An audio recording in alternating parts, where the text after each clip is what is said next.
Well, Couch Critics, welcome back. Another episode with Brad and Samuel here. As the title suggests, we're just going to dive straight into it. We're talking about Western Sydney Wanderers' new coach, Mark Rudan. This video is actually going to come out after they play Perth Glory on the Wednesday night. So who knows how that'll go and how our conversation here will align with that. We might look like complete fools from what we say here, but that's all right. Samuel, I'll get the person from outside the Wanderers. What were your initial reaction when you heard Rudan got the gig? So sad. I love Carl Robertson. He's just a sweet talker, a nice bloke, done nothing wrong tactically for the Wanderers. I think he had them playing exactly how the rest of the league wanted them. Oh, wait. No. He actually got sacked 2 weeks earlier than I thought. I thought he'd make it to round 8. The Wanderers played 6 games this season and were pretty terrible. So I think his only saving grace was COVID and not playing for about a month. He probably would have got the flick earlier. Yeah. Incredible. So on the Robinson side, clear the club need to change direction because it wasn't working. And they're giving him plenty of time, plenty of resources, plenty of transfers, 3 transfer windows, and he's done nothing with it. It's pretty bad, and I hope he never picks up an A-League job again. Good riddance, go back to England or America, mate. You do not know how to play football. Which is strange because he did okay at the Newcastle Jets and Vancouver Whitecaps. I just don't know what. I don't think you can say he did okay at Jets. They played like 4 games under him. Like it was about 8 or 9, and he went all right. But it was only a brief window, and you're not really going to get a real good understanding of how a coach is going to perform from rush football back from COVID. But anyway, Mark Rudan's coach now. Yeah, I don't think we'll see.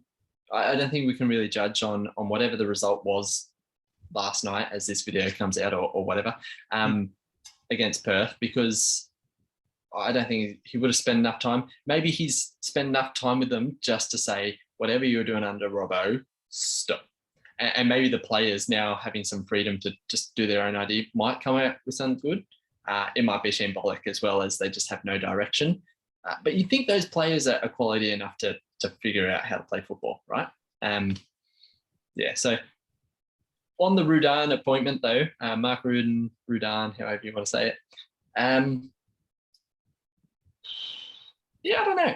His last appointment, his last 2 jobs, he's been decent. He was pretty good with Western United, and he did a great job with Wellington Phoenix. I think he is a better coach tactically than quite a few coaches we've seen come and go in the A-League. So I think he'll be good, particularly defensively. He might have the Wanderers playing a 3 or 5 at the back kind of system, which I think they got the players to make work. They just need to be coached better. So yeah, I'm interested to see. And is Ernie Merrick sticking around as kind of Gary Van Egmond? Oh, sorry. Yes. I believe so. I haven't heard anything about it. I thought he would have been the natural replacement because it seems so sus. He's come in as assistant manager, and I thought, they'll flick him and they'll get him to be the assistant manager. But then they got Mark Rudan, and I'm like, oh, okay, all right. Because Gary Van Egmond's been there, won a grand final with Newcastle a decade ago. For me, I'm not from a football perspective. I think he's I think he's got a better track record than Robertson. He went to, I think his first A-League gig was at Wellington United. Been at Sydney United, I think, for a while in the NPL. Went to Wellington Phoenix, and they weren't really expecting to do that well. And he actually got them playing really well. Just missed out on the finals, and then, as a lot of Wellington fans will know, he went to Western United and took a lot of Wellington players with him, and performed quite well with Western United. Again, before the grand final, he just missed out. The second season, he was going all right until a bad run home, and then ultimately got him sacked. Football side of things, I'm not.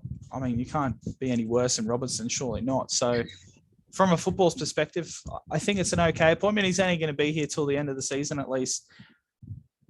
Obviously, if you know anything about football in this country, there's a lot of stuff that's going on off the football pitch with Mark Rudan. And there are allegations. So obviously we're not going to say anything about it now. I'm sure you can find out about it if you go on any social media platform. And it really concerns me, some of those things that he got up to off the field. and it's well publicised, the cultural issues at the Wanderers, and it seems to me the fans are crying out for a shift and a change in the culture. Yeah, let's bring in this guy that is a bit notorious with some pretty creepy stuff that's gone on in the past. So Yeah. from a cultural perspective, I don't think he's going to fix it.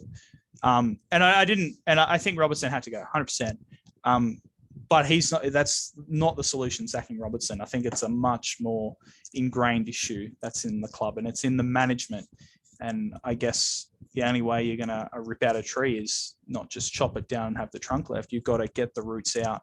And JT and Costello, aren't really owning up to the issues. I saw the bit of a press conference when Rudan was announced, and this guy from the AAP was just lashing into Paul Lederer, I think, saying, you gave everything to Robbo, you let him have full control, and obviously it's stuffed up. Why'd you do that? And then, this guy really had no answer. Paul Lederer had no... was Paul Lederer or JT? I can't remember off the top of my head. The guy at the press conference just had no answer, and he got absolutely hammered. Poor old Mark Rudan, I don't think he got asked much of a question. It was all about the management and everything that's going on. So there's still a lot of issues going on, and hopefully it can work out with Rudan. Obviously, time will tell, and whether they win or lose in that first game is probably not going to be a true testament to how he will go. We'll get a better idea in the weeks to come. So hopefully from a Wanderers perspective, he'll go quite well, but we're far from fixing the issues at our club. Yeah, and it's not I'm not quite sure if there's still some time left in the transfer window, but I don't particularly think it's the kind of thing that him bringing in a player is going to fix. I think he just has to fix the culture inside the squad. And I think he'll be okay for the squad culture. It's the club culture kind of that's the disappointing aspect of the appointment. I guess that the fans are already not on his side mostly, and that's not a good place to start. And so I think it's just another in a whole list of interesting appointments for Western Sydney Wanderers coach. We'll see how it goes, but I'm confident that they'll pick up this season. I still don't think they'll make the 6. Yeah, I don't know. It's hard to tell because the ladder is just all over the place. Some teams have played 4 more, 3 less. And so it's a real hard idea to really gauge where everything is. Because I think if we win all our games in hand over Sydney FC, we go above them on the ladder. So, and that's just showing how messed up the ladder is at the moment with COVID. So, I'm happy to give him the rest of the season. And, if he can get us in the 6 or close to it or just playing better football, I just, as long as we're just playing better football, I mean, that's an improvement. Because with absolutely. Robbo, we just looked absolutely lost, just throwing up long balls to a beanie and talk about tits on a ball. But anyway. Well, that kind of wraps up just a quick chat about the new coach for the Western Sydney Wanderers, Mark Rudan. Let us know down in the comments what you think of the appointment. Are you excited? Are you disappointed, particularly if you're a Wanderers fan? If you're, not a Wanderers fan, just an A-League fan of a different club, let us know what your thoughts are. Do you think he's going to be successful? Is this the right choice for a coach for Western Sydney Wanderers? And we'll see how things go in the weeks to come. I know Bradley's already planned to go and watch his next Wanderers match against who are you watching? His old team, Western United, this Saturday, I believe. So hopefully COVID doesn't get in the way of either myself attending or the game going ahead. Yeah, that's great. But thanks so much for watching, guys. Make sure to leave a like if you've enjoyed. Let us know your thoughts in the comments and subscribe if you haven't already. Thanks so much, and we'll chat to you later. See you guys.